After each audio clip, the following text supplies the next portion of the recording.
4 দিনের রিমান্ডের প্রথম দিনে জিজ্ঞাসাবাদের জন্য শেখ হাসিনার উপদেষ্টা সালমান এফ রহমানকে কারাগার থেকে দুদকে আনা হয়েছে। জনতা ব্যাংক থেকে অর্থ আত্মসাৎ ও পাচারের মামলায় এই রিমান্ড আদেশ দেন আদালত। এছাড়াও প্রশ্ন ফাঁস কাণ্ডে আলোচিত সৈয়দ আবেদ আলী জীবনের ছেলে সোহানুর রহমান সিয়ামকেও জিজ্ঞাসাবাদের জন্য দুদকে নিয়ে আসা হয়। বিস্তারিত সুমাইয়া খানের রিপোর্টে।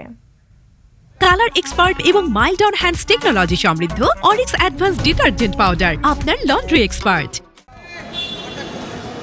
জনতা ব্যাংক থেকে ঋণের নামে প্রায় 136 কোটি 98 লাখ টাকা আত্মসাৎ ও মানি লন্ডারিং এর অভিযোগে দুদকের করা মামলায় সালমান এফ রহমানের 4 দিনের রিমান্ড মঞ্জুর করে আদালত।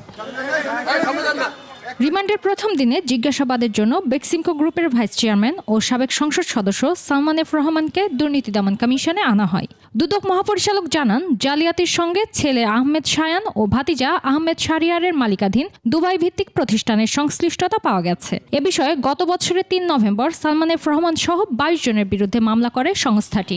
136 কোটি 98 লক্ষ টাকারও বেশি অর্থ আত্মসাৎ করার অপরাধে আপনারা জানেন যে ইতিমধ্যে মামলা রুজু হয়েছিল।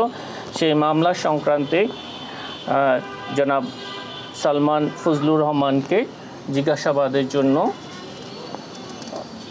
তাকে আজকে 4 দিনের রিমান্ড মঞ্জুর করা হয়েছে। এ সময় প্রশ্ন ফাঁস কাণ্ডে আলোচিত আরেক আসামি সৈয়দ আবেদ আলী জীবনের ছেলে সোহানুর রহমান সিয়ামকেও 4 দিনের রিমান্ডে জিজ্ঞাসাবাদের জন্য দুদকে নিয়ে আসা হয়। তার বিরুদ্ধে 3 কোটি 30 লাখ টাকার অবৈধ সম্পদ অর্জনের অভিযোগ রয়েছে।